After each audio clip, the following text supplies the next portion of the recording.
Welcome to the Full Dive Gaming Podcast, bringing you a full dive of all the news, discussion, and insights you need for virtual reality gaming.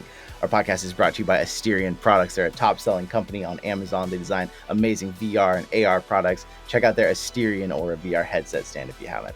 I'm Jay Bratt. I'm a VR YouTuber and streamer.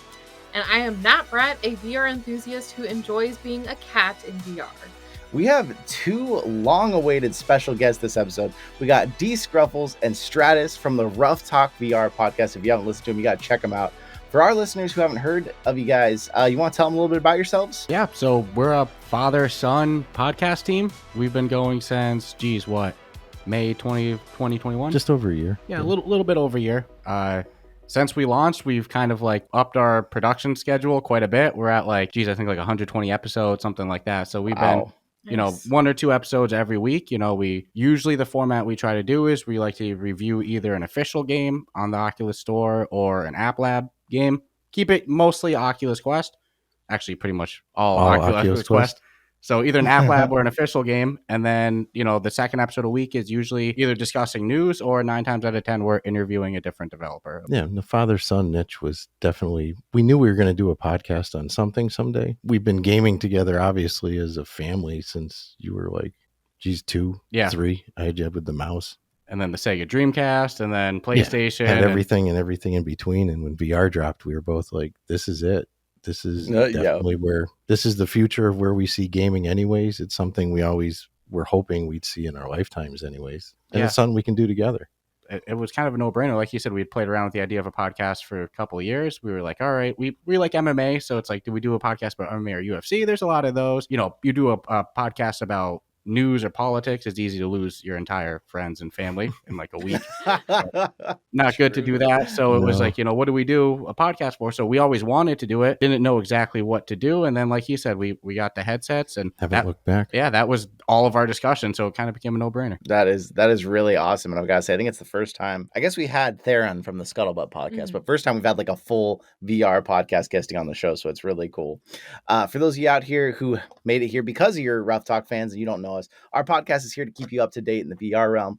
We answer questions from our communities. We talk about some of the latest, greatest VR news, and then we discuss the games we've been playing recently. So, of course, we're on YouTube, but we're more popular on audio platforms because you can take us absolutely anywhere, and we're on pretty much every single one that I know of. Because we said we were going to have you guys on, we did have some questions pop up. The first few questions were already there from our Discord, but then we got quite a few specifically to Ruff Talk that we'll be asking you as well. So the first question here is from Chili's94. They said, are there any VR YouTubers you would love to do a collab with but never got a chance to? And I've got to say, honestly, having another podcast on today was super exciting for me. So I'm super happy we're doing this because I always have said, oh, it'd be so cool if we got another VR podcast to come hang out. So I'm really excited you guys are here, actually. I feel like we're a podcast super group right now, so I'm pretty excited. I have to say, for a VR YouTuber that I'd love to have on the podcast, so not specifically a VR YouTuber, Jacksepticeye is kind of one that started having VR videos way back in the day. He's kind of not really doing that now, and he's obviously a really big YouTuber, so I don't think he'd ever be on the podcast, but that'd be really cool. It would just be an interesting person to talk to. Yeah. What about you guys? To be honest with you, I like your answer. I'll take Mr. Beast. I wouldn't mind being on his YouTube channel. Yeah. Just once. Yeah. No, I'm kidding. No, I think honestly, yeah. I think I know where you're going with it, and I totally agree. We've always had the mentality, we talk about a lot with developers. VR is too small to have it's a great community. Yeah, you can't have any competitive nature. So it's we've always wanted to do some more, podcast appearances. It's just we're not full time. We record on the weekend, so sometimes scheduling can be tough to go appear on other podcasts. So, I mean, to be honest with you, we're just happy to be on another VR podcast. Yeah, excites me. Yeah, I hope we do more stuff in the future. Maybe we could do some gaming stuff too. That'd be nice. Heck yes. Yeah, I like Nat's answer there too, because I think that, of course, obviously Jacksepticeye is huge, but even besides, I think he'd be a really interesting person to talk to because it seems like he's a VR lover, but he has learned over time that his VR videos on his channel don't always do super well. And so he's kind of like, maybe he does less. Maybe it's because, as you guys probably know, recording VR is a whole other nightmare. Like if you can sit and just play Fortnite or something, like it's so easy to do that, sit and play Happy Wheels like he used to. It's easy, but trying to make full on VR content creation videos is so tough. Yeah. I give credit to anytime I see somebody that's doing it.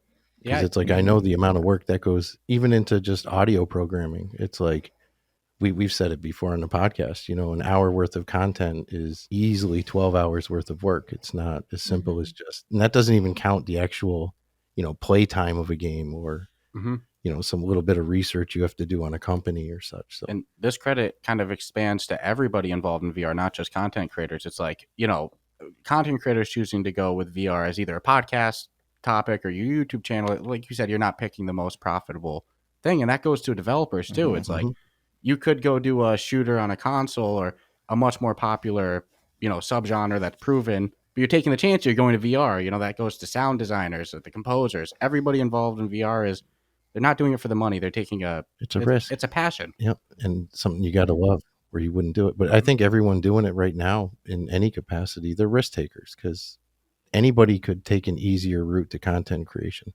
other than going, no, I'm going to do what I like to do and what excites me. And then you just hope that resonates to the people you actually get to talk to.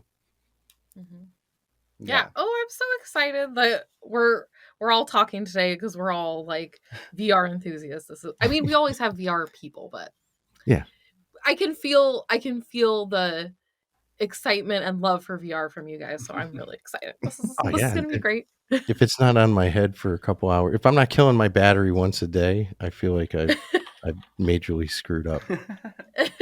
Something's wrong. I need my VR fix. No, I've been gaming since Pong, so it's like to see the world change from rectangles and squares, which were supposed to be circles and edges, to immersiveness. That's some games you get into it, it's like it's serious immersion. So to me, it's just freaking incredible, and to know it's going more is like, yeah, I want to be all over that. Oh, we have another question also from Chili's94 from our Discord. What video game franchise would you like to see add a new entry to their lineup, but with VR implemented? I feel like we've had this question a couple times. Yeah, maybe you guys should answer this since I think we definitely have. I'm a big fan of, anything Star Wars, specifically Knights of the Old Republic. It's a turn-based game. So how would that work in VR? You need to revamp the control scheme, but they're remastering Star Wars Knights of the Old Republic now for the PlayStation. It'd be cool if they put some effort into a VR port too, I'm just saying. Port it over. Now mine was always going to be Rockstar, but they're allegedly, and in VR I've learned until we see it, it's not real. Yeah, as we see what's true. To me, that's like that's because you got so many different options after that happens. Yeah, so anything officially Grand Theft Auto for you? Yeah, I'll take it. I'd take some Red Dead Redemption, anything to that level.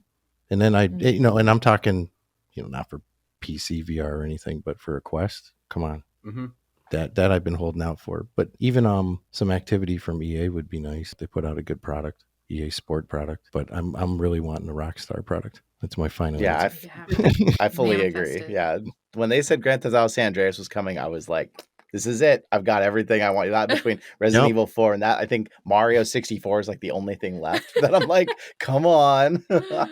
And that would be freaking incredible. Yeah, Loco Dojo Unlimited is kind of my that's my Mario Party now, but I'd love to see the official IP of Mario. You said it forever. Yeah, Mario Party in VR would be a no-brainer. Oh, come on, Nintendo, get on it. Well, we had another question from Starsight who asked, what's the favorite VR channel that's not your own or that you are a part of? Which I think that's pretty funny that anyone would think, oh, it's my own channel. I don't think most creators are like, my channel is my favorite. For me, I've got to say one of the ones that I've watched the longest time, and probably one of the that helped kind of inspire my idea to start my own channel, Mike from VR Oasis. I think he does great videos, super informative, really helpful, and just seems like a nice guy.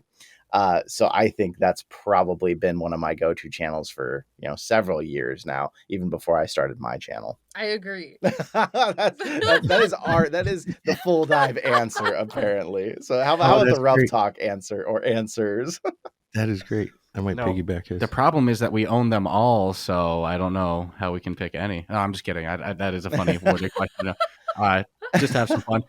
No, I mean, favorite VR channel. It's, I think a lot of people can attest this. We ask developers a lot, like, "Hey, what's your favorite game to play?" And sometimes that goes down the whole rabbit hole of game discussion. But oftentimes the answer is like, "I'll be honest with you, I don't have much time to play games." And I think that probably extends a lot to content creators as well. Like, I spend a lot of time editing, rewatching our own footage, rewatching our own podcast. So at this point, I don't have a lot of time to, watch the content.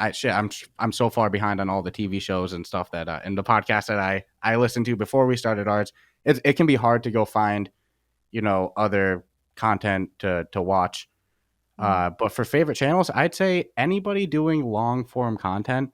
So like you guys, I know there's like the Between Realities podcast, then there's the Rendered Reality podcast. I give a lot of props to long form content on YouTube because it goes back to what we said before. It's, how YouTube is. They want, transitions, 10 seconds on one clip, then 10 seconds on another different angle. It's like ADD's dream, and it's like, that's not exactly what podcasting is.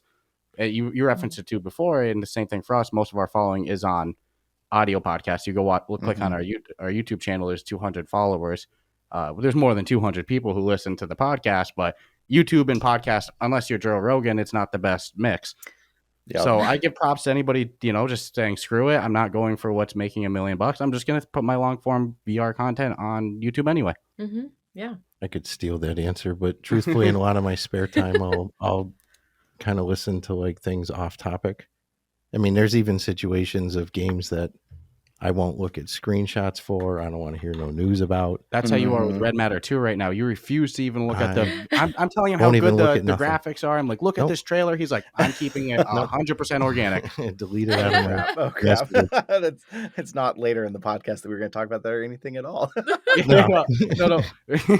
I've been looking. I'll say that. I've been trying to convince him. Trying to send me stuff. But there's situations. So it's like, if I'm not doing VR stuff and whatever, I might listen to like, a non-genre podcast or YouTube. I'm all over the place. It's like I'll just go down the rabbit hole if I'll start. Because I saw it on IG, so I click. Mm-hmm. You mentioned Mr. Beast earlier. I know you're. Yeah, I've watched a couple of his videos, but who hasn't? I mean, we've all watched him go from really just a name popping up to now like the name popping up. It's absolutely bizarre. So I watched that more out of respect, and then hearing some of his backstory and going. So no, I'll just go down rabbit holes. But podcasts are usually totally off topics. So it's not like I'll work all day all the time. Yeah, I think that's similar to what I said. It's just, sometimes you do so much in VR. You said you're draining a battery a day. It's tough to go watch. That's a minimum. Yeah. Yeah, that's at the minimum. The work is real. And that's what you're touching on something that this is a bit of a rabbit hole, but I think that's also why VR content creation for gaming specifically is really tough, because I know I'm not going to go watch any YouTuber play a VR game until I played it myself. Right. Because I don't want the spoilers. I want to experience. VR makes you feel unlike, normal gaming can, but it's not the same. I want to feel those things myself, get the first impression myself the first time. And that's where like VR gaming videos can be so hard to make and so hard to get people to watch, because most people want to play it first. And if they don't play it first, then they don't watch it. And it's kind of a tough cycle. Yeah, not to mention sometimes the carryover of the quality of video you see too looks like, well, just say it looks like crap, but the actual game really looks good if you're in it. But, I've done that even casting the TVs, but like, I swear it looks so much better in here. Right. Sometimes I've had my friends who I'm still trying to convince to get into VR be like, you should layer the gameplay footage over the green screen, which I agree, that's a great idea. But sometimes I'll take the footage and I'll put it up and I'm like, man, People doesn't do it justice. People are going to think I'm lying during the podcast. Yeah. It's got great graphics. Trust me.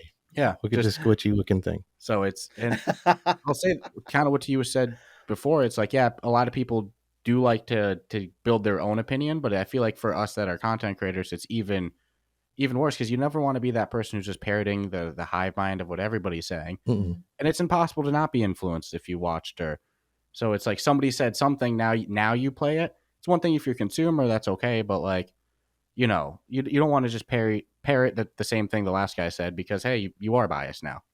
I'd agree with that. But that's why I'm also very selective. It's not like I won't go deep into other games. It's just when a game's coming out and the hype is like that talked about and that hyped, and I'm sure it'll be the same with Rockstar, San Andreas. I'm probably going to avoid any footage or promises or anything. Even opinions you like to stay away from. I want that first, and I think that's what I told you about Red Matters. I want that first time I turn that thing on and it fires up to a loading screen. Maybe some people have already seen it. I have not. I fully agree. And the next few questions. So we told our Discord that Ruff Talk was coming on and they got pretty excited. So we got questions that are directed directly to you to answer. So the first one, of course, from Play PSVR, the podcast, asks, of course, the most ridiculous question. They said, my wife gave me $69 to buy whatever game I want on Oculus Quest 2. I want to buy a game that will make her love me. What should it be and why? Roses and Therapy. No, I'm just kidding. I think she told you what game she wants you to buy her. With the numerical. yeah. An oddly specific amount of money. That's a pretty good tell. Not 70, not 65, Yep. No, I think we could split this answer. Yeah, we had discussed it. We kind of came up with two different game titles, but same core concept of answer. There's any really good social multiplayer game, like I had said Walkabout. I think you had said what? Cookout? I said Cookout. Yeah, that's because you can squirt each other with it's silly, laughing, having fun. Yeah, we had a blast with that one. Walkabout's a good one too, because you're not reliant on the other person to be successful either. But then that's like what, a $15-$20 game. Take that other $45 and go have a nice night out. Go get spend dinner. Some time together. Go get a movie, something like that. Go rent something. $69 with the Oculus. You're going to get a whole library of games. Just buy one and go have a nice date. If she needs to love you, answer to a very silly question. Right? I'll give you the serious answer. Yeah. But I would stick with the innuendo that she already gave you when she slapped the 69 in your hand. Yeah. But I mean, geez, yeah. Any social game. So Cookout, Walkabout, Golf Plus, all of those are good. Even Demeo. Go buy Demeo together. Load up on social games. Don't go put a gun in her hands either, unless she's that type of chick, But just good social games are good. Social games to build the love, not shooter games to build the anger. Correct. I had to stop myself because I was like, you know what? Fuck, that might be the best one to get. Pop one, Well, it's I'll stick social with and a shooter. So we have another question. This one's from BDL Baseball, and it is again for you two from Ruff Talk VR. What's your favorite non-game VR experience? You want to start with this one? Yeah, I had a blast with Madrid Noir, which is, it's not a game and it is an experience, but it's kind of more like a movie with a really compelling story. That somehow just sucked me right in. What about games outside of VR completely too? Oh, outside of VR, that was the question? Yeah, I think that's how it was. It's non-game VR in experience. VR. So it's okay. in So VR, you read it right. I read game. it wrong. Thank you. Ooh, my ears are open. I gotta. Yeah, you definitely go. You definitely go first. Yeah, no. Madrid Noir, I think was thus far, as it stands to this moment, my best non-game experience, because I actually felt some emotion out of it. So to me, I'm like, if I can read a book or watch a movie or see a VR experience and I get some sort of actual physical emotion, maybe even a little teary-eyed, home run, man. You did it, because you compelled me enough that I forgot everything around me. You had my full attention and you did something good that made me feel a good way, even like those positive experiences. I'd agree with that. It's hard to pick a different one because I've never had a movie experience in VR bring tears to my eyes, and we both had the same reaction. Madrid I was bawling. I was yeah, welling up a little here. That's what I mean by tears to the eyes. I would say cry if it was rolling down the cheeks, but we had some watery eyes by the end. An honorable mention though was Goliath, because that was the first one I did that really utilized recording your own voice and utilizing that later and in a really cool but kind of freaky way. Goliath is 100% free too, so it's like, I think that's an honorable mention, but I think Madrid Noir is the best one. Gotta check that out. I haven't checked that out yet. Yeah, I'm trying to remember if I've checked it out or not. I definitely have never tried Goliath, so now I'm gonna have to look that one up because the whole voice thing That's you an said is kind of interesting. making me curious. That one's really interesting. Yeah, just to I guess plug ours. We interviewed the director of Madrid Noir as well, and I mean, really cool people. Really good movie. It's probably like what, 30 minutes? 45 minutes. It's like animated. There's a film reel. I didn't think I was going to love it as much as I did. No, I thought it was going to be a little too childish for me, but no, Madrid Noir was a damn good one. Nice. All right. Well, some new stuff out there for you to check out. And another one that's kind of top of my mind as you brought that up. Notes on Blindness was one that I remembered. Or if you want one that's, of course, very relevant and very heavy, Traveling While Black. I watched. I actually recorded, had that on the channel a long time ago. Some very heavy, and that's the thing about VR cinema too. People don't realize, we all game in it, but man, the filmmaking experiences can be so powerful and so moving that it's really interesting to watch. Yeah, no, I actually have wanted to try that one. I heard it was really good. Like, it's a really good experience, and it tells a historically true story. Correct? Yeah. It's all based on. I won't give you spoilers because I've learned already that you're not a spoiler kind of person. But, no, I don't like the spoiler.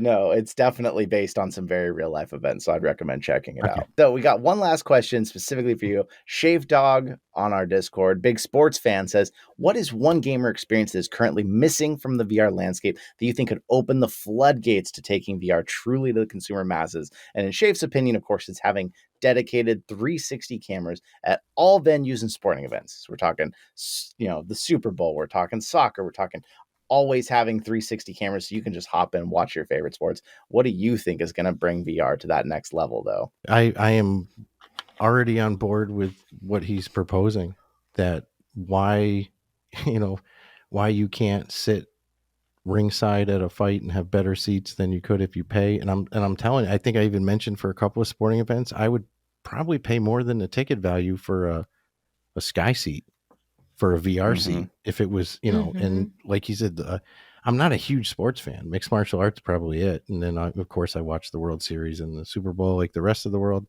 but why that's not already an option, even from the networks, it's kind of like blown my mind. But to me, that's a game changer just because of the sheer amount of NASCAR fans. I mean, you're in VR in the freaking car.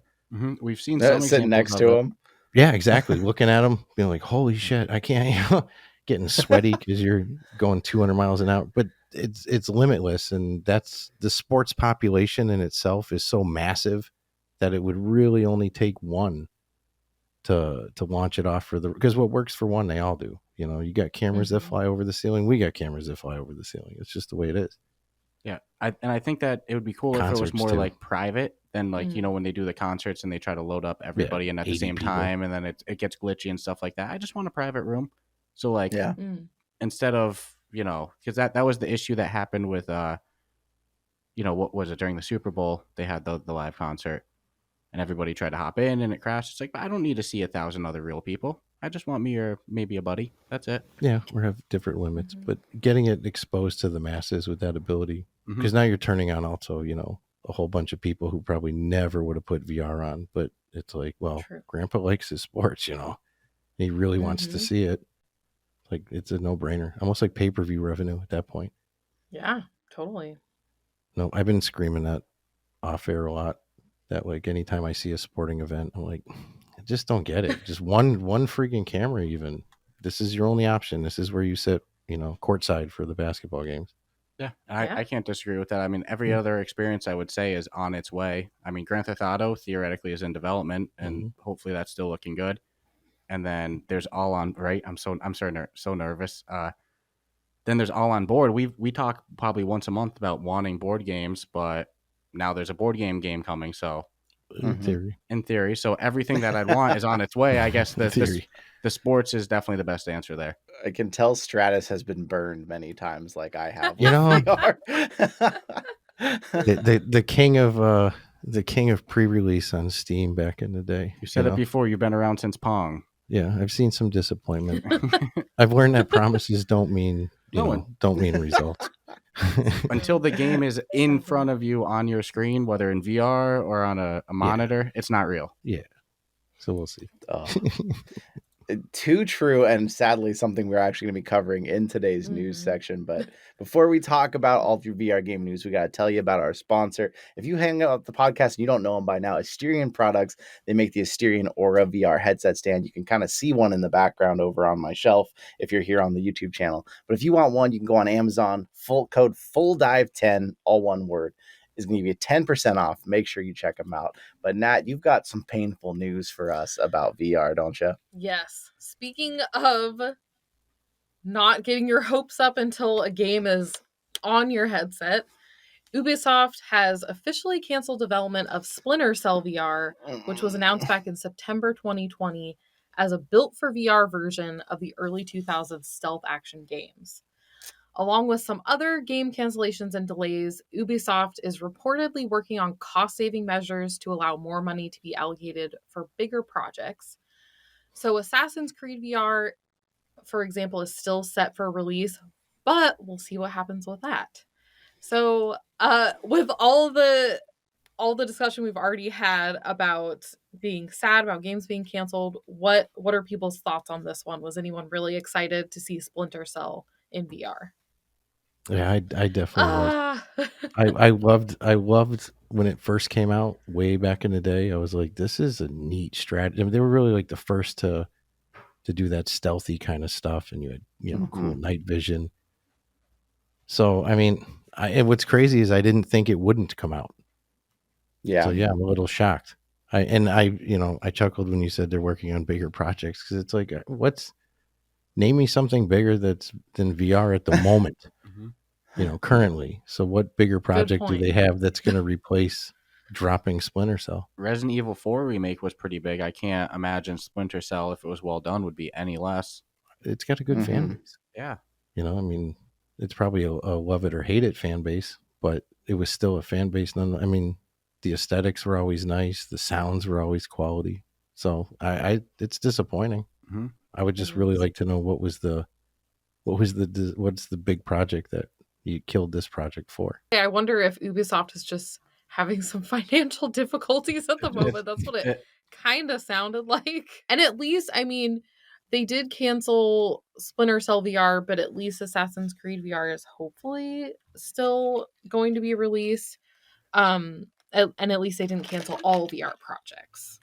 Yeah, that would be the definite. We'll be changing our name to something else in the next 6 months when someone buys us. Yeah.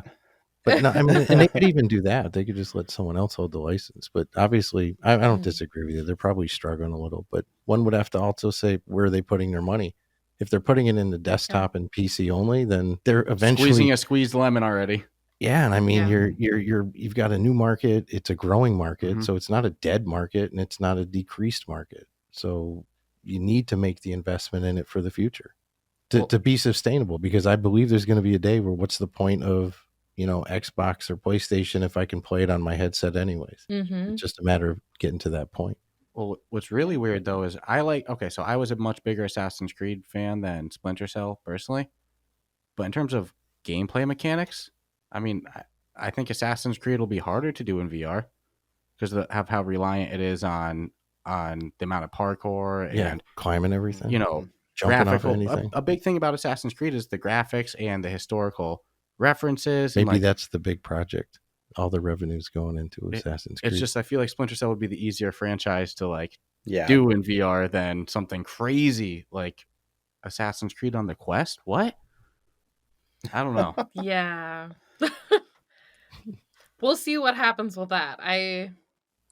I'm also not holding my breath for Assassin's Creed VR. I'm like I said, I didn't think that this was going to cancel. We'll cross our fingers. I'm a believer. Assassin's Creed's coming. I'm thinking it's farther in development that they can't, you reach that point where you're financially upside down in it. So finish it. I don't think Rockstar's in that same financial situation because they milk GTA. How long has that been number one game on Steam? Still makes money. Right. On all consoles, people have bought it 6 times, Skyrim style. So I don't think Rockstar's hurting the same way. Yeah, I'm that in that same. I've bought the Grand Theft Auto games more times than I'd like to admit at this point. But I'm kind of the weird one in this because I actually never played Splinter Cell or Assassin's Creed. It was kind of, they both got big kind of in the time where I'd taken a hiatus from gaming, and it's like VR is what brought me back. VR is what got me back into gaming and excited. But for me, any major name, I want to see it come to VR because I was excited. I was like, oh, I know people love Splinter Cell. I'm going to get to play it for the first time now in VR. And I couldn't wait for that. And here we are getting the absolutely most disappointing news possible that it's just cut. And for me, I love stealth games too. So this was like, I was so excited because I've never tried it. I'm going to try it in VR, stealth. And now it's like, oh, Assassin's Creed. I'm still excited because it seems like people love the game and it's cool. But just like you said, how do you jump off a building into a hay bale and not end up getting sick in VR doing that? They've got a big problem to solve. And we've seen stealth games done before. I mean, we just reviewed Twilight Zone VR, which one of the gameplay elements in one episode is stealthy. It's done. It's not the most complicated. Where like Assassin's Creed, I don't know. There's a lot of elements. We'll see. Who knows? Yeah. But right now, nobody heard it. Hopefully, by next week, it doesn't get killed. So yeah, don't need another gut punch from them. We got another news in the gaming realm, but Stratus, do you want to take your headphones off for the next 5 minutes, or are you willing to kind of talk through what we've seen in this Red Matter 2 trailer? How are you feeling? I will suck it up because admittingly I have heard plenty of audio discussion about everything that they showed. I just refuse to look at it with my own eyes. That's all. But my ears are open. Perfect. Yeah, I've heard the hype. I heard the hype when we interviewed Chris Pruitt. And I'm like, oh man. Nice. It's really going to be that good. If he's saying it's going to be that good, it has to be that good. Yeah, when the director of the content ecosystem on Meta is saying, hey, this one really pushes the graphics on the Quest 2. Hint, hint, not judge. Like, damn it. But I'm all open to discussion. Okay. Well, for those of you out there who haven't heard of this yet, Red Matter 2 is set to launch August 18th. That's not very far away. And if you aren't familiar, it's a space adventure game. It takes place in a dystopian Cold War. And Red Matter 1 is kind of this game that's known in the Quest community as like, man, if you want to show somebody what a Quest game looked like, it looks really good.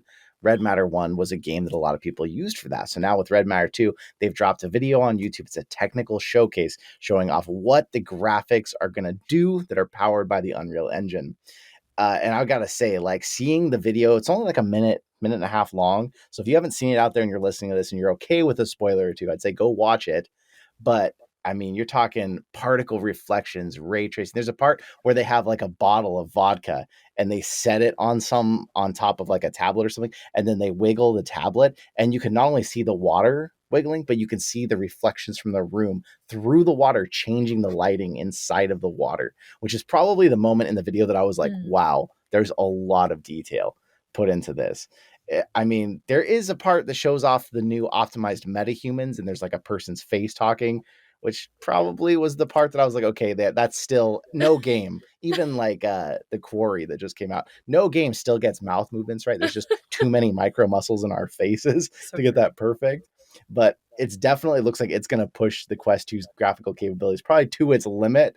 I'm a little concerned about frame rates and stuff, but we'll get into that more. So Scruffles, you watched the video. Too good to be true, but I believe it so far. I mean, they've posted a couple trailers. The one that you just referenced, which is the real highlight, where they show like exactly what you said, these different graphical features that, I mean, it sounds like they're the first ones to really roll them out on the Quest 2, and they built them up from the ground up. Sounds like they did a lot of attention to detail. So, I mean, there's that trailer. But before that, they posted one that I don't know if it was on PC, VR, or Quest, but it looks pretty damn similar to the second one that was just on the Quest. I'm like, it's too good to be true. We're dropping a review spoiler of Red Matter, the first one, trying to before the second one drops, and we have that one ready. I haven't had any frame rate drops on the first one. I'd be very shocked from the developers if they put out, a clunky game. So it just seems too good to be true to be able to have all these graphical things and not have any quality of life issues. I just don't see how. But I mean, I don't think that Chris Pruitt would be on, saying like, hey, check this one out with such a high standard of content. If it's clunky, I'm excited. I'm excited to say the least. I'm excited when I'll be able to see it. Yeah. After you've played it. Yeah. After I put it on my head. I will be Nat, excited. you're not afraid of a slight spoiler here. You watched the video. What did you think? I thought it looked really amazing. I honestly, when the metahumans came on, I was just laughing because I felt like they looked pretty not amazing, especially the mouth movements. Like you said, it was really off. I don't think they look very human-like, but I guess, I mean, VR is always going to be a little behind on graphics compared to like PC because there's so much more that goes into VR graphics. It's for both your eyes and all that. So it's difficult to get that. I think it's pretty good for, you know, what we've seen thus far for VR. I everything else looks really amazing, you know, looking through glass and all that kind of thing. The graphics look awesome. I am concerned also about it being on Quest 2 specifically because we've tried lots of different headsets. The Quest is really great, but it's not extremely beefy. So I'm a little concerned too about what's going to happen when you actually try it, if there's going to be any hiccups there. But we'll only know once it comes out. Yeah, again, too good to be true, but you know, Vertical Robot has that you know, quality standards that they set themselves, and the way they're hyping it up, they seem to be they're posting on Reddit pretty braggadocious, like, hey, we got this thing ready to go and it's smooth and it sounds too good to be true, but I don't know. Like you, I stay optimistic. I mean, I stay ready to not be disappointed. Having seen nothing but only heard everyone's jaw-dropping responses to every second of either gameplay or footage that they're leaking out, it's like, I mean, they're setting themselves up for a massive failure if it's not absolutely everything. And truthfully, I mean, just like anything else, I mean, you give 10 different auto teams 10 different engines and they're all exactly the same. 2 years later, they're going to be a lot more horsepower coming out of those engines with the same parts. It's just they know how to. That's how technology, I think. Until my face is suntanned from the heat coming off the unit, I think there's more to squeeze. Yeah, I mean, that's something that we talked about a lot in that interview. Is like games take 2 years on average, these VR games to make. So it's like all the things that we got on the Quest 2 that first year it was out. 2 years ago. The Quest 2 wasn't even out when it started in development. Yeah. You know, we're just now seeing developers who they had the Quest 2 when the game was, you know, still on just a whiteboard concept. And I agree. I don't think that they should probably focus too much on realistic facial movement because, like, to get that in VR is one thing, but I don't even play that many console games that really nail mouth movement good at all. Like, example, Red Dead Redemption, that's a big one. I mean, it's not like it's photorealistic with the voice matching the mouth movement. So if people aren't doing it on consoles really with like high budgets, I don't have the expectation of it in VR. And there are amazing things though that developers can do to make graphics look really great, because even on PSVR that's super old at this point, things can look pretty amazing. So yeah, you know, could be really amazing and could not affect frame rates because the devs are just that good. We're hoping. Yeah, we're hoping. I'm hopeful. I think we're all hoping. We're all hoping. Yep, exactly. Like any gamer, if you've been burned before, so you don't believe it till you see it. So if it's if there is frame rate drops and stuff, you know, it's not the first time I've been burned. Won't be the last. Well, it's a game that looks like it's gonna hopefully turn some heads and get more people into VR. Of course, we're gonna be talking about some VR games that we've been playing lately. We gotta tell you one last time: if you don't know Asterion products, go check them out. They're high quality universal VR headset stands, have RGB lighting. You can put any headset on it. It's universal and it looks perfect in any environment. You can go on their website if you want to see it directly from them, AsterionProducts.com. And if you use code FULLDIVE, you're going to get $5 off any order, $19.99 or more. Now, one of my favorite VR games of late has been Demeo. I have spent more hours than I'd like to admit playing Demeo, and it sounds like you are also fans over there. So I want to hear from you guys, Ruff Talk first. Have you played the new Curse of the Serpent King update? Yes, and we are Mr. Moneybags in that one with taking all the sand and everything like that to get as much money as we can. No, we've been loving it since launch, really. Yeah, that was our first ever episode, actually. First episode ever was Demeo. Was Demeo, nice. okay. Yep, 100 and something episodes ago. We were so set that Pop 1 was going to be our first episode, but then Demeo dropped like 2 weeks before we started the podcast, and like that's all we played. We're like, how can we do couldn't Pop? stop playing it. Yeah. And it's still holds. To this day, they just keep adding to it and making it better and better. For free. That's something that they deserve so much credit for. If anybody ever sees that price tag and goes, well, that seems a little high for just a co-op dungeon crawler, blah, blah, blah. No. They've never added content and charged for it. You know, the heroes hangout, the painting the pieces. Painting the pieces is awesome. What book is this now? At this point, like 4? It's like 4 out of 5. I'll give them credit. So yeah, we played. Yeah. We like it. You love the new class too. Yeah. So I've got nothing bad to ever say about. You know, they just seem like good people. They're loving their product. It just seems to get bigger and big. Everybody I've never met anybody who's ever played it that hasn't been like, this is friggin' fantastic. Yeah. I say it all the time. That's our AAA studios. Resolution, Vertigo, Fast Travel, End Dreams, Cloudhead Games, all those. That's our EA, our Activision, our Respawn. For where we are. Yeah. Yeah. And I'll hold them on that pedestal forever. You know, they're really getting the industry there. And you see it in Demeo. That's one of the best games on the store. Tight graphics, great sound. We're still, if you guys can ever figure out who the voiceover is, that female voiceover, the kind of narrator. She's in Cookout as well. She is in Cookout. And it seems so wrong to hear that voice. We went in and we were like, wait, what? How do I know that this voice? This is supposed to be. We want that voice for our intro so bad. Just cannot find who that person is. It's driving me nuts. But no, it's a fantastic game, and every update they've done has always had the player in mind. So yeah, Demeo, for those of you out there, it's hard to imagine if you've been listening to our podcast or if you've been in VR, you don't know. Demeo, as Scruffles mentioned, it is a co-op dungeon crawler, but a lot of people say it's kind of like a simpler version of playing Dungeons and Dragons with friends. Basically, you got a top-down view of a game board. You can go up with up to 4 people total. You pick different hero classes that have their own different capabilities, and you're trying to explore these dungeons, find your way through, and then beat the boss at the end.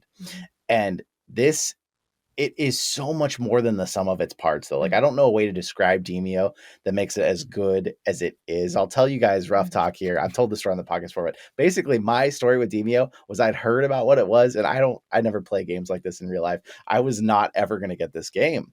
And my buddy Potato Batman, he really wanted to make a video on it. And I was like, look, here's the deal. I will email the developers. If they send me a code, I'll play it one time with you so that I can make this video with you, and then I'm going to shelve this game forever. And they sent me the code, and I played even single player skirmishes by myself for like a month.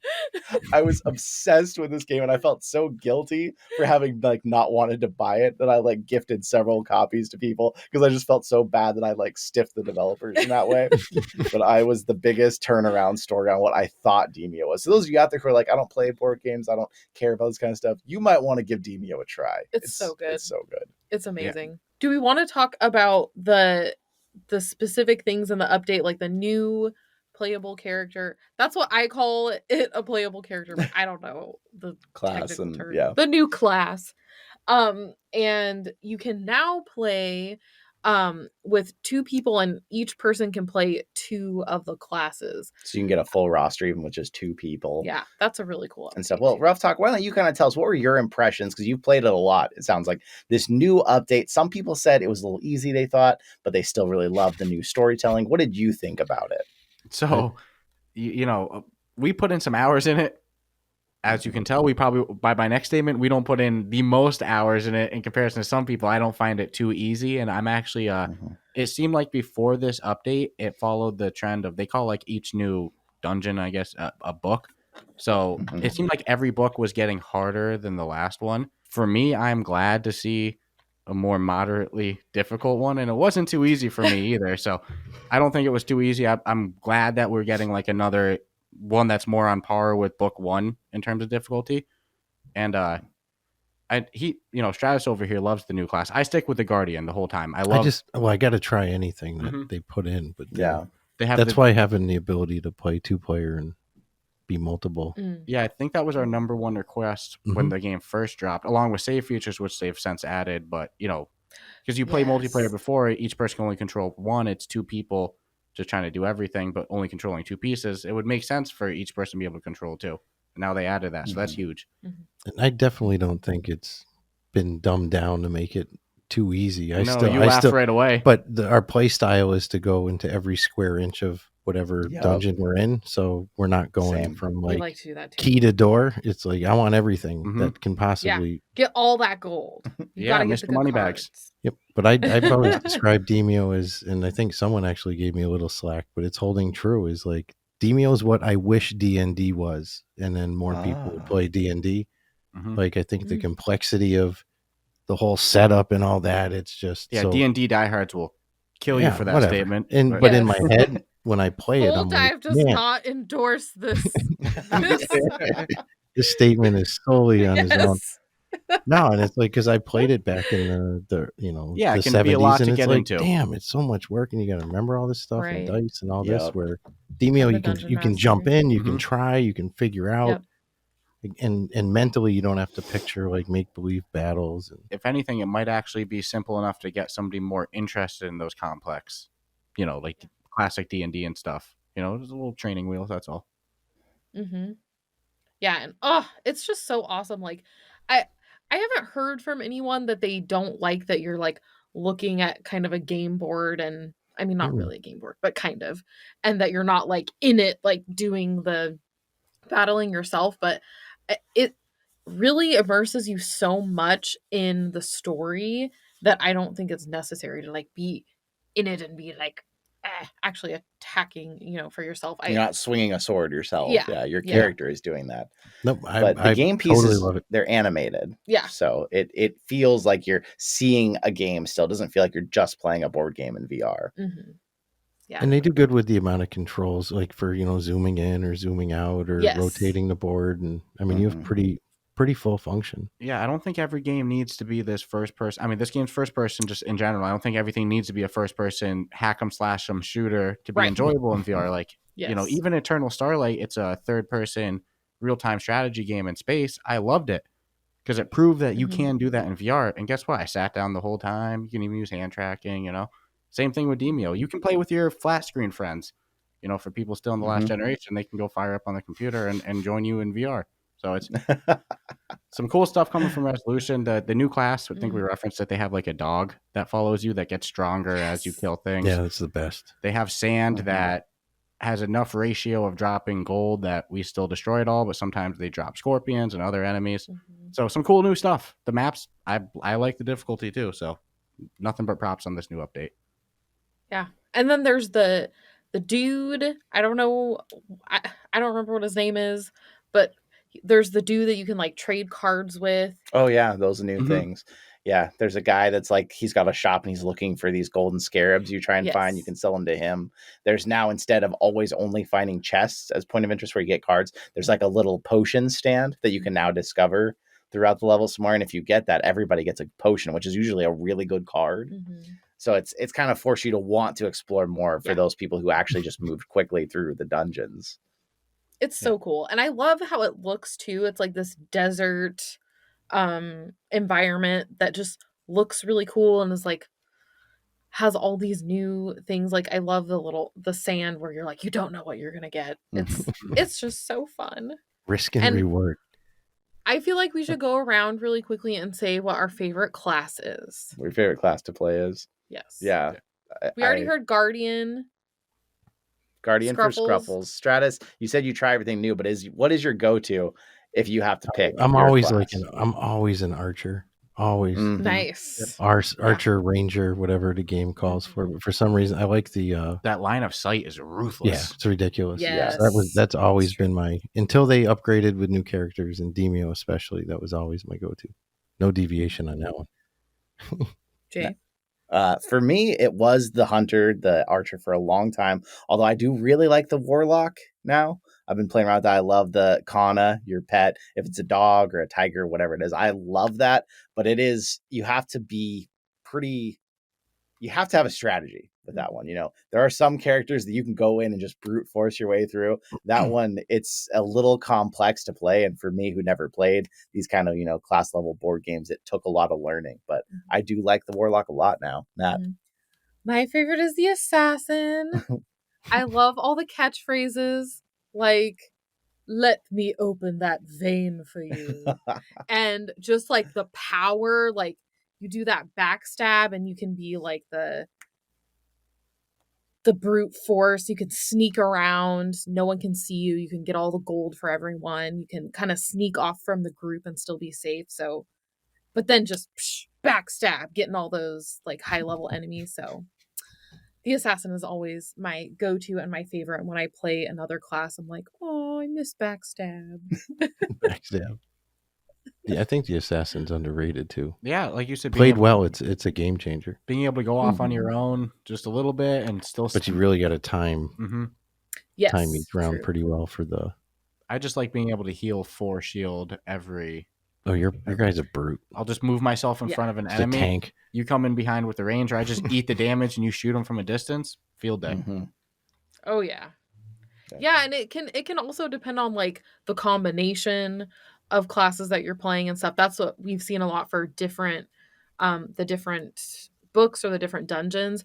Different classes in combination work better to get through it than others. So yeah. So many layers to how you can play the game, and it's really awesome. If you're out there and you've been thinking about it, I think obviously all of us here would say you've got to check out Demeo. How, I don't know, you said your podcast has been going on for a year, but how long have you been in VR, the two of you? Have you been in this since like 2015, like more recently when the Quest came out?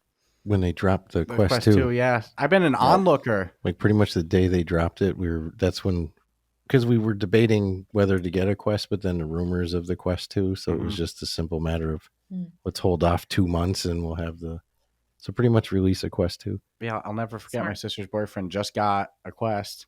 I go over his house, I try Beat Saber, and then he's so happy about his Quest. And then the next, I don't even know if a full 7 days went by.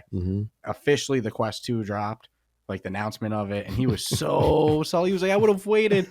I'm like, sorry, man. I'm on the Quest. I'm on the Quest 2. Yeah. So, but I've been looking on it since the Kickstarter days. I just never had a gaming PC that could handle VR. So, I'm 26. So you do the math. I wasn't exactly rolling in money to afford a gaming PC and a VR headset at that time. So I was an onlooker, but standalone VR with the Go dropped. I still was an onlooker. Quest 1 dropped. I should have went on then, but I was an onlooker. But you were smart to wait. Oh man, I was looking with like not even one eye open. I was intently looking, but then the Quest 2 dropped and it was no brainer. And I think we've missed very few days since. Nice. That's really cool. So we've actually been in since the Gear VR days, way back in the day, where you shoved your phone into a headset.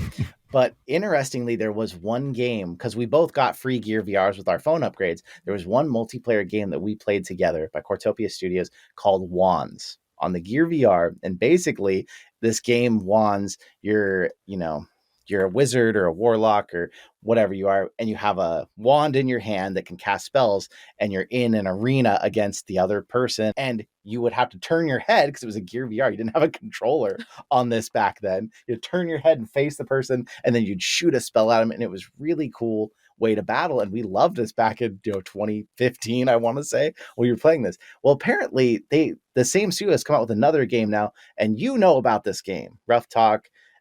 Why don't you tell us and our listeners what Wands Alliances is? Because I guess it's from them. So I'm excited because I haven't played Wands in a very long time. Yeah, geez, I feel like we should get our costumes out. When we reviewed Wands Alliance, we got in full wizard costume gear for and it. stuff. They got very high ratings from us all around. What I will say too is, for anybody who's curious about Wands, though, the one-on-one version that is on the Quest as well. You can get it on the Quest Store. I had a great time with the first Wands on the Quest.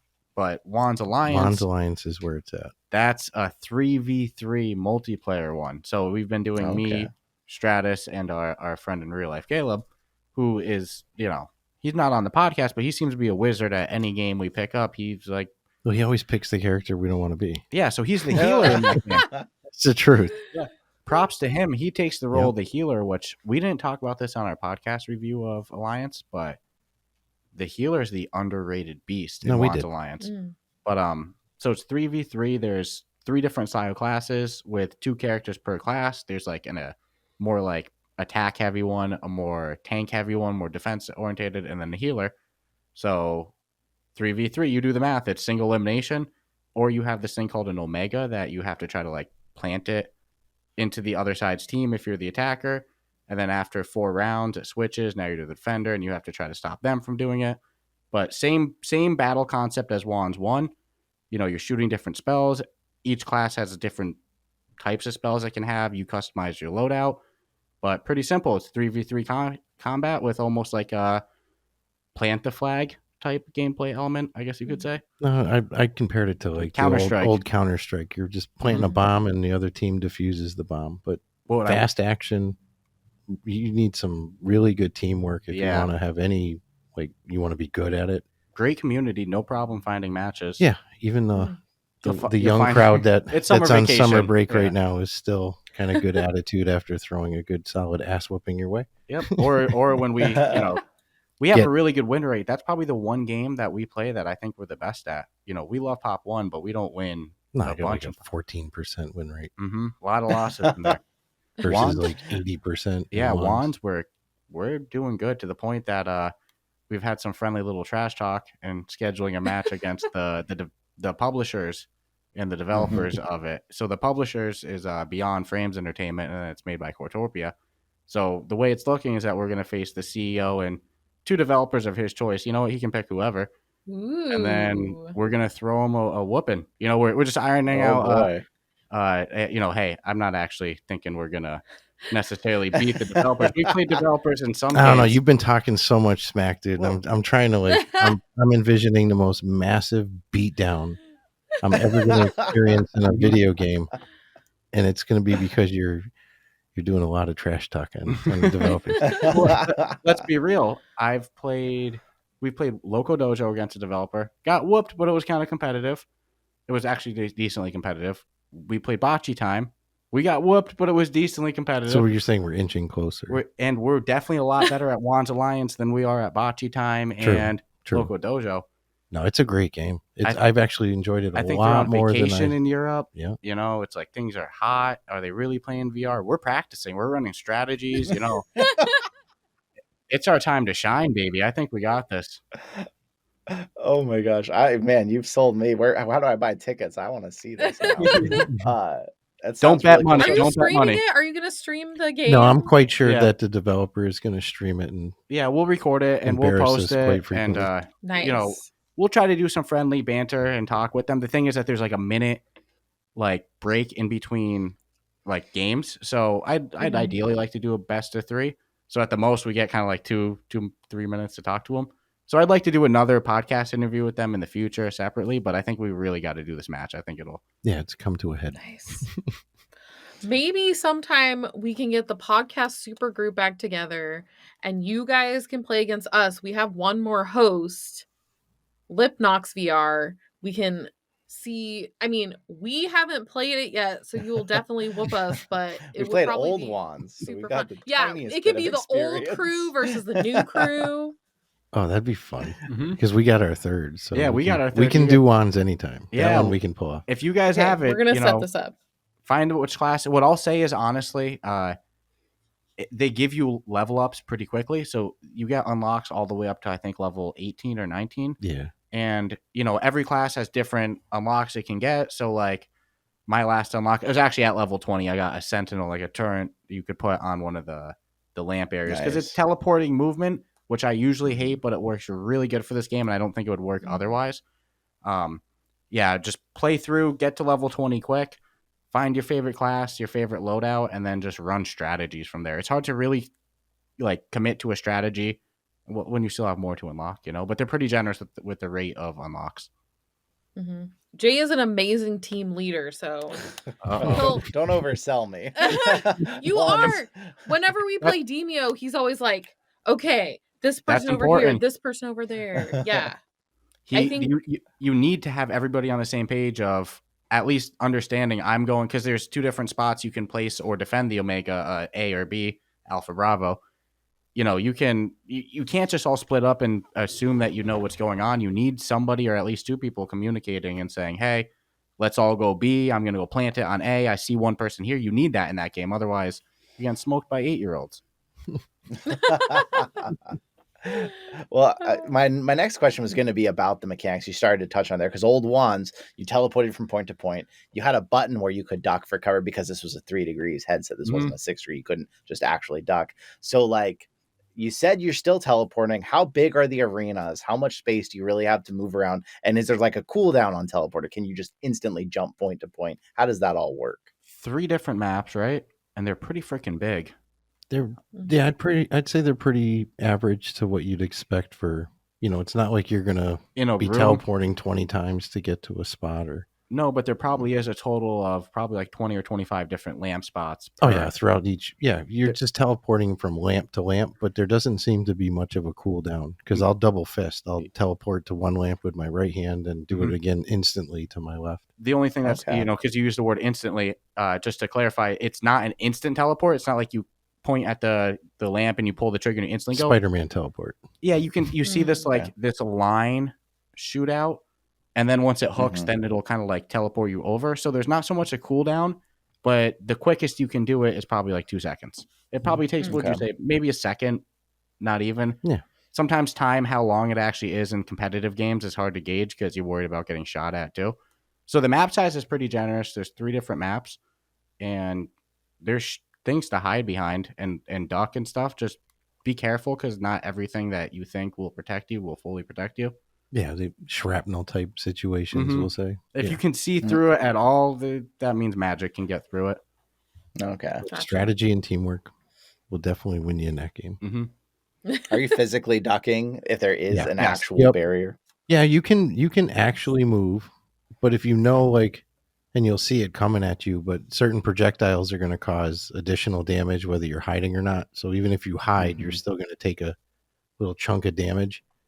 But general weapons that might come straight at you, you could actually duck and dodge them. Yeah, because you have some weapons that are projectiles, like exactly what you're saying. But then there's some area of effect ones. Like there's a really good like storm cloud one where it places a cloud over a lamppost. And if it doesn't matter where you are, if you're on that lamppost, you're eating damage.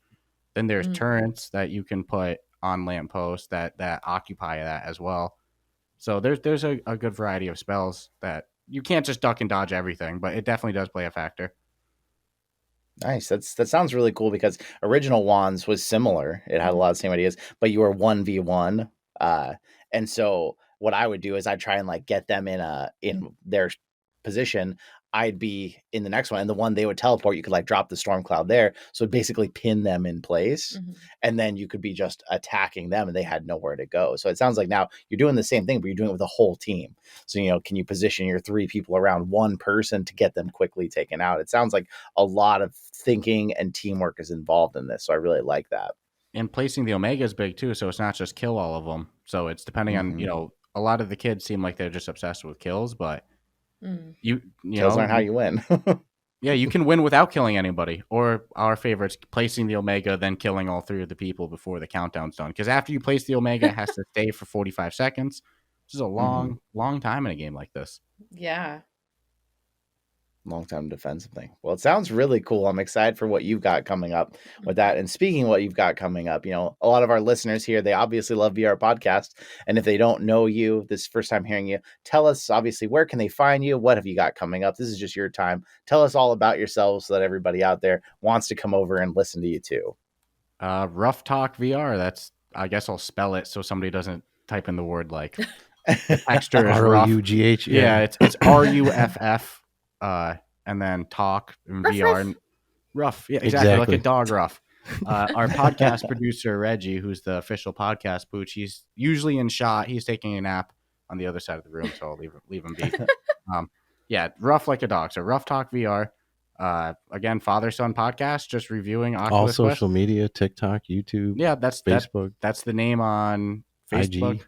IG. Everything. And then exactly what you guys said. You can find us on YouTube, obviously, but most people listen on audio, and we're available on every podcast platform. Just go ahead, type in Ruff Talk VR. You'll find us on Apple Podcasts, Spotify, Overcast, Google, all that fun stuff.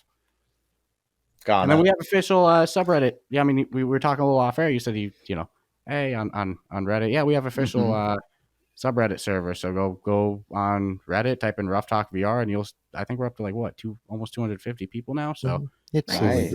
Doesn't seem like much, but I remember when it was 10 people. you know? Yeah. So, Yeah.